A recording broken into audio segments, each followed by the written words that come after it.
بسم اللہ الرحمن الرحیم، السلام علیکم۔ پاکستان کے سابق وزیر خزانہ کا بی بی سی کو دیا گیا انٹرویو آج بھی بہت زیادہ زیر بحث رہا، یہاں تک کہ آج اس پر تبصرہ کرنے والوں میں شامل ہو گئے کوئی اور نہیں بلکہ خود پاکستان کے وزیر اعظم عمران خان صاحب بھی۔ ڈار صاحب کے انٹرویو کا وہ حصہ جو سب سے زیادہ متنازع بنا، کیونکہ ظاہر ان کے بارے میں تاثر ہے کہ وہ اچھی خاصی جائیداد کے اور دولت کے مالک ہیں، وہ آپ دیکھیے گا جس میں ان سے معصومانہ سوال پوچھا گیا۔ کراتے ہیں بولے ایک دکھائے گا۔ How many properties do you and your family own? So I haven't got too many properties. How many properties do you and your family own? One. One sole property. You and residence. your family own Yes. one property. Multiple properties owned by your family inside Pakistan, property interests overseas, including in Dubai, wherever. And we're sitting in London. We're sitting in London. You own nothing in London? No. Your family, not just you, your family. No, not at all. Own nothing? No, because And you Dubai? see, the government. Dubai? My sons have just one villa. When I asked you how many properties you and your family own and you said one, that wasn't That is strictly true. No, it is strictly true because they are adult.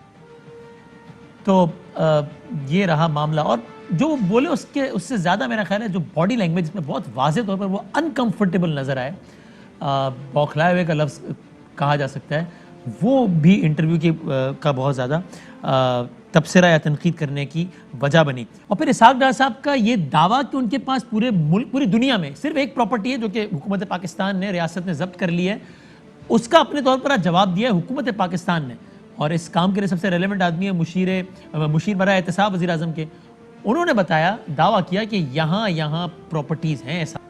اور تنقید کرنے والوں میں شامل تھے شہباز گل صاحب بھی، جو کہ ہمارے آج کے مہمانوں میں سے بھی ایک ہیں۔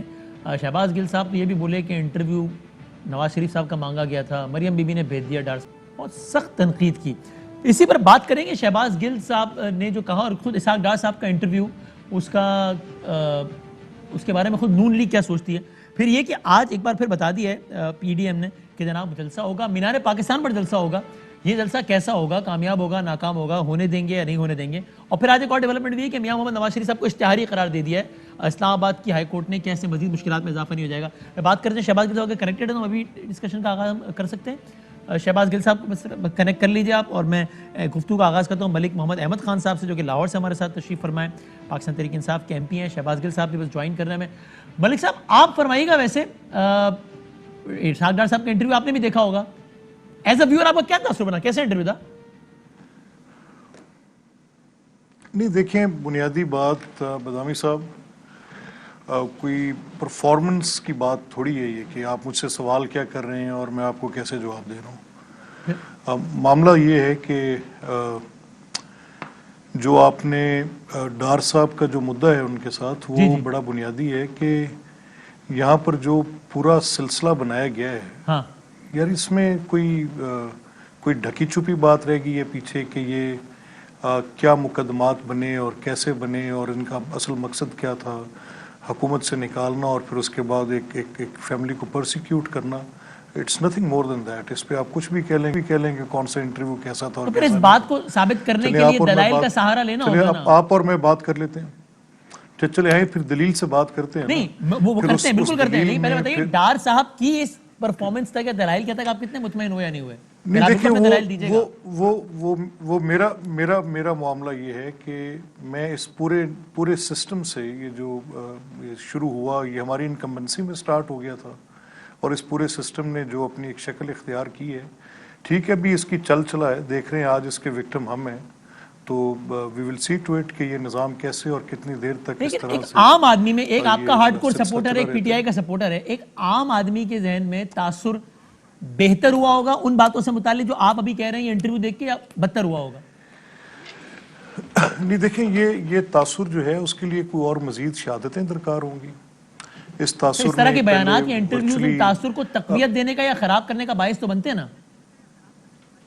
نہیں، لیکن جہاں پر اتنی بڑی ریٹن آن وال بڑی باتیں ہیں جو کہ اتنی واضح ہیں کہ اس میں کہاں پر کوئی جو ہے وہ انصاف رہا اور کہاں پر جو ہے وہ زیادتی ہوئی، اس میں کوئی ڈھکی چھپی بات ہے؟ نہیں، لیکن انکمبنٹ گورنمنٹ کی موجودگی میں ملک صاحب یہ بھی نا، اگر بات اتنی واضح ہو پھر تو جواب ہی مبہم نہیں ہونا چاہیے، یعنی چونکہ سارے معاملات یہی سے چل رہے ہیں، کس کی کتنی پراپرٹیز ہیں، کتنے ایسٹس ہیں، وہ پوچھ رہے ہیں کتنے ہیں، تو یہ تو بڑا سوچے بغیر ایک جواب آنا چاہیے۔ دیکھیں بات یہ وسیم، بات یہ ہے کہ آپ نے جب ایک پورا نظام ہی ایسا بنا دیا جس میں ایک مسلسل زیادتی کی جھلک ہے تو پیچھے کہنے کی بات کیا رہ جاتی ہے؟ پھر ڈار صاحب انٹرویو میں چاہے سونے کے حروف بھی تحریر کر دیتے، کیا فرق پڑنا تھا؟ جب آپ نے ایک سلسلہ ہی ایسے بنا دی ہے اور اس میں ایک پوری ایک آپ اس کو دیکھ کے گننا تو شروع کریں نا، وہ کہاں سے سٹارٹ ہوتا ہے معاملہ، اور پھر اس کو آپ گنتے چلے جائیں، تو اس میں کوئی پیچھے کہنے کی گنجائش ہے بات؟ اچھا جی، شہباز گل صاحب کیا کہیے گا؟ آپ نے بڑی سخت تنقید کی ہے، ملک احمد خان صاحب کا جواب بھی آپ نے ایزیومنگ سنا ہوگا کہ جناب کہہ رہے ہیں ساری چیزیں اتنی واضح ہیں، پھر کہنے نہ کہنے سے کیا فرق پڑتا ہے؟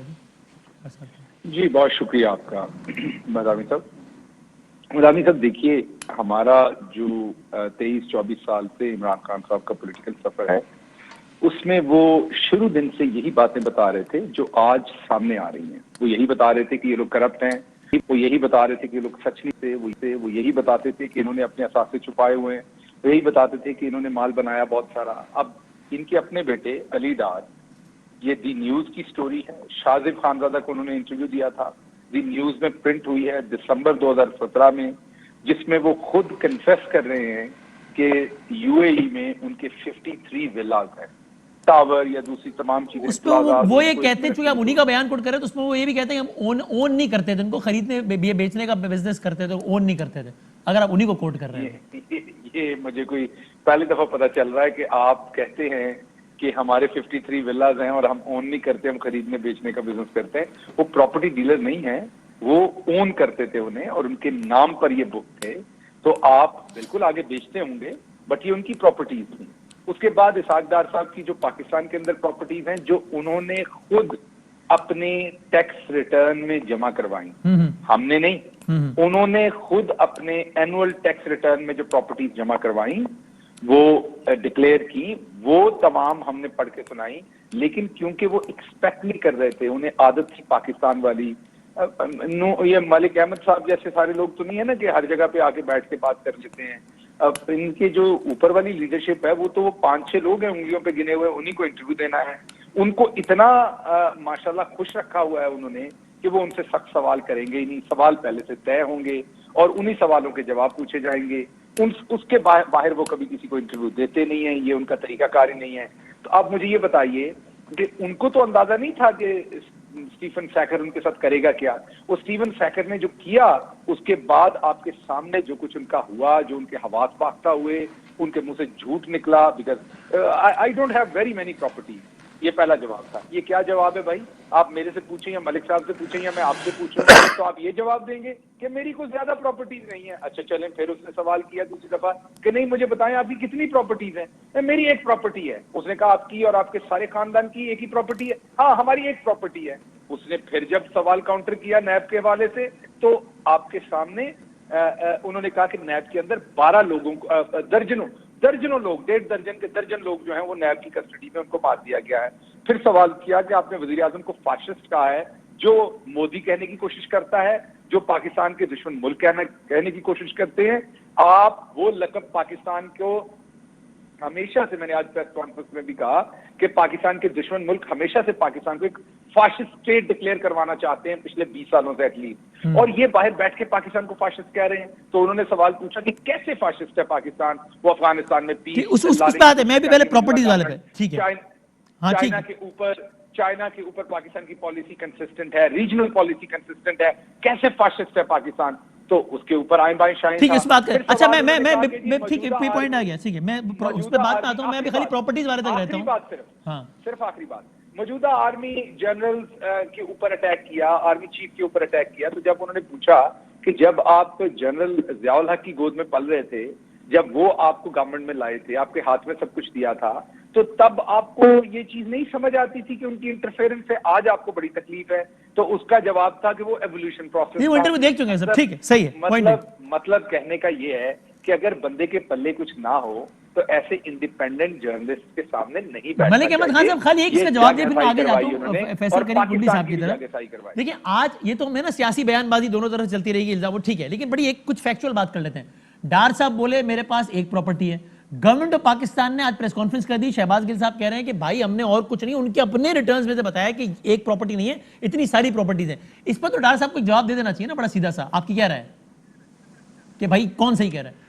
اچھا دیکھیں وسیم، میں آپ کے سوال میں دو پہلو اس کے میں دیکھ رہا ہوں. ایک پہلو تو میں یہ دیکھ رہا ہوں کہ میرے ایک ڈار صاحب کے ساتھ ایک میری تعلق داری ہے میری پارٹی کے، وہ میرے بڑوں میں سے شامل ہیں، میرے ان سے بڑا ایک احترام کا رشتہ ہے، تو مجھے ویہمنٹلی اس پوری بات کو ایک پارٹی لائن میں کھڑے ہو کے ڈیفینڈ کرنا چاہیے.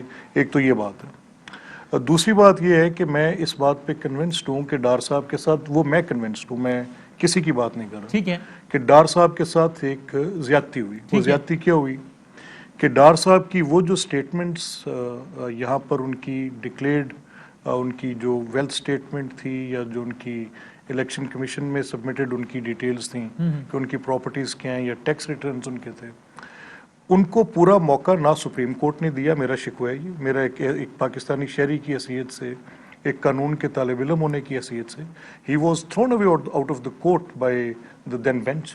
ان کو موقع ہی نہیں دیا. جی آئی ٹی نے ان کے ساتھ زیادتی کی. وہ ریکارڈ کے ڈبے، وہ کون سے ریکارڈ کے ڈبے تھے جو اسحاق ڈار کے خلاف تھے؟ اسحاق ڈار کے گھر کے اوپر آ کے قبضہ کر لیا یہاں پہ. اب ایک انٹرویو ان کا ہوا، ٹھیک ہے، میں مانتا ہوں کہ ایک انٹرویو ہوا. وہ کون سی کنسیلمنٹ ہوتی ہے جو وہ خود اپنے ٹیکسٹ ڈاکومنٹس میں کہہ رہے ہیں؟ چلیں آپ کو اور میری ایک، آپ ماڈریٹر ہیں پروگرام کے، اگر آپ مجھے بات نہ کرنے کی اجازت دینے کا فیصلہ کر لیں کہ آپ نے مجھے بات نہیں کرنے دینی، تو میں اپنی جتنی مرضی کوشش کروں گا، میں آپ کی اجازت کے بغیر میں آگے نہیں چل پاؤں گا. کچھ ٹیمپرامنٹ ہوتے ہیں جو کراس کویسچن کو بھی، شہباز گل صاحب بیٹھے ہیں، یہ کراس کویسچن ہینڈل کر سکتے ہیں، یہ آپ کے اوپر سوال در سوال کر لیں. ڈار صاحب کے ساتھ جو زیادتی ہوئی ہے وہ اس کا ایک پہلو ہے، اور یہ کل ان کا ایک انٹرویو ہے، یہ اس کا ایک دوسرا پہلو ہے. اس کو جیسے مرضی ایک سوال بڑا سادہ ہوتا ہے کہ پراپرٹیز کتنی ہے، وہ بولے ایک ہے، اور متعدد پوچھا تھا ایک ہے. گورنمنٹ آف پاکستان کہہ رہی ہے ایک نہیں ہے. اس کا تو بڑا سیدھا ریبٹل آ سکتے ہیں نا ڈار صاحب کی طرف سے کہ یہ غلط جھوٹ بول رہی ہے. انہوں نے یہ کہا، ڈار صاحب نے، دیکھیں میں نے وہ انٹرویو سنا ہے، ڈار صاحب نے پہلے کہا کہ میں نے وہ ڈکلیئر کیے ہوئے ہیں جو بھی پراپرٹیز ہیں. اس پر وہ ہارڈ ٹاک کا جو دوسرا سوال تھا وہ ان کا یہ تھا کہ جو کہ بڑا ایبرپٹ تھا، پروبلی ڈار صاحب کو اس کو جیسے ہینڈل کرنا چاہیے تھا، تو اس میں وہ بتاتے ہیں کہ ونس ڈکلیئرڈ ڈاکومنٹس جو اس میں ہیں وہ میری پراپرٹیز ہیں. تو شاید انہوں نے ان سے ان کے نام پر پوچھا کہ آپ کے نام پر کیا، جو میری انڈرسٹینڈنگ آف تھنگز ہے، تو انہیں میرے نام پر ایک پراپرٹی ہے. پھر اس کے بعد انہوں نے آگے ایکسپلین کرنے کی کوشش کی. تو یہ غالباً میرا خیال ہے کہ کمیونیکیٹو جو ایک سلسلہ ہوتا ہے کہ آپ کی اور میری بات چیت کے نتیجے میں کیا نکلے، اور ایک ہارڈ کور فیکٹس ہوتے ہیں کہ وہ ہارڈ کور فیکٹس کے ہیں. دیکھیں یہاں ایک سلسلہ وسیم، ایک یہ بھی ہے، دیکھیں مجھے تھوڑی سی اجازت دیں. اچھا میں کیوں کنونسڈ ہوں کہ ڈار صاحب والے معاملے میں، اس پر آتے ہیں میں آپ میں اس میں مزید بات کرتا ہوں. میں چاہ رہا ہوں خالی میں ایک رائے فیصل کریم کنڈی صاحب کی ابتدائی طور پہ لے لوں کہ سر ذرا پی ڈی ایم جلسے وغیرہ بھی بات کریں گی، پہلے اس پہ تو بتائیے آپ کی کیا، آپ نے بھی انٹرویو I'm sure دیکھا ہوگا. ویری امپریسڈ کنڈی صاحب. بسم اللہ الرحمن الرحیم. بدامی صاحب آپ کا میں اپنے دونوں کولیگز کا میں سن رہا تھا. جی دیکھیں اگر اسحاق ڈار صاحب نے غلط بیانی کا کام لیا، ٹھیک ہے، مان لیتے ہیں کہ ہارڈ ٹاک کا جو جیسے گل صاحب کہہ رہے ہیں کہ جی بڑے وہ ہیں اور وہاں پہ جو ہے بڑے منجے ہوئے ہیں اور یہاں پر جو ہے فکس میچ ہوتے ہیں، تو اگر انہوں نے وہاں پہ غلط بیانی کی ہے تو کیوں نہیں گل صاحب اپنے جو ہے وہ وکلا لے جائیں اور وہاں پر ان کو چیلنج کر دیں، سو کر دیں کہ ہمارے پاس یہ ریکارڈ ہے اور انہوں نے آپ کے ٹی پروگرام میں یہ کہا ہے، تو سب کچھ ٹھیک ہو جائے گا. اس پہ ہم اتنے لمبی چوڑی بحث کیوں کریں گے؟ تو وہاں پر اگر وہ ڈار صاحب ٹھیک ہوں گے تو ادھر تو کورٹ مینیج نہیں ہو سکتا، ادھر تو کورٹ سے ہی فیصلے کریں گے نا. تو اگر ڈار صاحب ٹھیک ہوں گے وہ ٹھیک ہوں گے، اگر یہ ٹھیک ہوں گے تو یہ ٹھیک ہوں گے. یہاں پر ہم پریس کانفرنسیں کریں، تبصرے کریں اور ہم ٹی وی شوز کریں، تو بہتر ہے کہ یو کے کی عدالت میں چلے جائیں، ان کو کہیں کہ ہارڈ ٹاک میں ڈار صاحب نے یہ بات کی اور ہمارے پاس یہ ثبوت ہے ان کی اتنے پراپرٹی ہے اور یہ انہوں نے یہاں پہ جھوٹ بولا ہے. اچھا وہ تو حکومت ہی کرنے کا کام ہے، پوچھتا ہوں کرتے ہیں نہیں کر رہے. ویسے میرا نہیں خیال کہ ایک انٹرویو مشورہ دے رہا ہوں، مفت کا مشورہ ہے، معصومانہ مشورہ دے رہا ہوں. لیکن اپنی رائے بھی دے دینا معصومانہ کہ آپ کو انٹرویو کیسا لگا، یو آر امپریسڈ اور ناٹ. انٹرویو سے کس کے انٹرویو سے آپ امپریس ہوں گے، کس سے نہیں ہوں گے؟ ان کے انٹرویو تو ہم نے دے دیے، کچھ ہوتے ہیں انٹرویو کہتے ہیں بڑا زبردست جواب دیا، کچھ کہتے ہیں مزہ نہیں آیا. ویسے آپ کی رائے پوچھ رہا ہوں جو بھی ہے. ٹھیک انٹرویو تھا، ایک نارمل انٹرویو تھا، اس میں کوئی ٹھیک ہی تھا، بس ناٹ گڈ ناٹ بیڈ، بس صحیح تھا. آپ نے 1 سے 10 تک نمبر دینے ہیں تو میں آپ دینا چاہیں تو مجھے کوئی اعتراض نہیں ہے. میں 7 نمبر دے دوں گا. ٹھیک ہے، بس صحیح، ختم ہو گیا. ٹھیک ہے. اب یہ شہباز گل صاحب اس پہ ہنس رہے ہیں، مجھے نہیں معلوم کیوں ہنس رہے ہیں. میں بریک لے لیتا ہوں، پھر بریک کے بعد واپس آتے.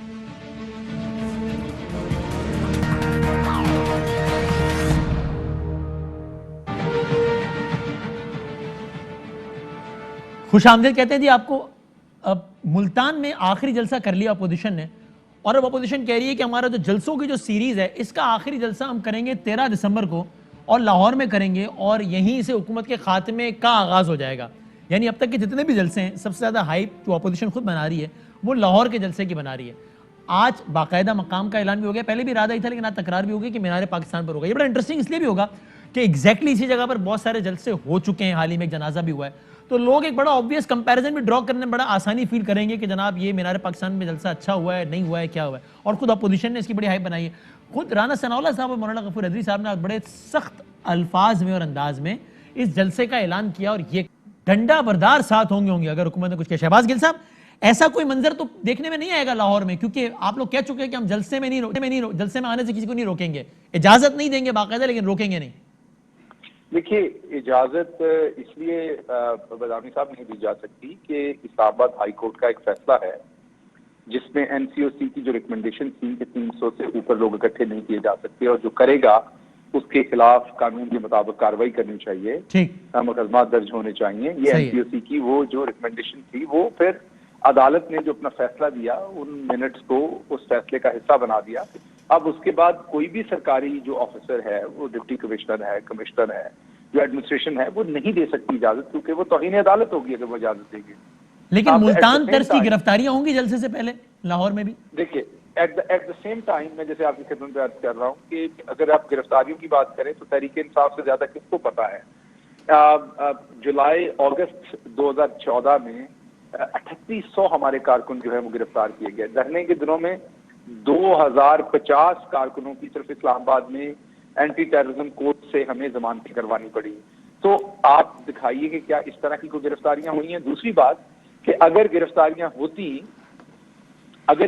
ہوتی تو جیسے نواز شریف صاحب جب لندن سے واپس آنے کی کوشش کر رہے تھے وایا جدہ, وہ وہاں لندن پہنچے تھے, اب وہ یاد ہوگا کہ یہ تمام ٹارزن جو اسٹیج پہ کھڑے تھے ان میں سے ایک بھی نہیں پہنچا تھا وہاں پر. تو ابھی بھی یہی پولیس ہے, یہی پنجاب پولیس ہے, یہی پنجاب پولیس کا ڈنڈا ہے, یہی سڑکیں ہیں. تو یہ آپ کو کوئی شیر جوان نظر نہیں آئیں گے, سارے اندر ہوں گے اگر گرفتاریاں کی جائیں تو. لیکن ہماری پارٹی کا یہ نہ پہلے دن سے موقف ہے, نہ ہم اس طرح کے فاشزم پہ بلیو کرتے ہیں. تو ملتان میں تو کی تھی نا گرفتاریاں, گیلانی صاحب کے سارے بیٹے اندر ہو گئے تھے, ملتان پرسوں رہا ہوئے. ملتان پہ صرف ان لوگوں کو لوکل ایڈمنسٹریشن نے صرف ایک رات کے لیے گرفتار کیا جنہوں نے توڑ پھوڑ کی, تالے توڑے اور قانون کو ہاتھ میں لیا. ان کو بالکل گرفتار کیا گیا, دکھایا گیا, ان کی فوٹیج بھی آئی, ان میں گیلانی صاحب کے بیٹے بھی تھے. لیکن جس طرح کی گرفتاریاں ماضی میں ہوتی رہی ہیں اور جو نون خود کرتی رہی ہے, آپ کی خدمت میں عرض کیا, وہ یہ تو اپنے مخالفین کو ماڈل ٹاؤن میں جا کے منہ میں گولیاں مار دیتے تھے. یہ پولیٹیکل مخالفین نہیں تھے نا, وہ کوئی ٹیررسٹ تھوڑی تھی جن کو انہوں نے گولیاں ماری تھی. ہم نہ ان کی طرح کا وتیرہ رکھتے ہیں, نہ کریں گے.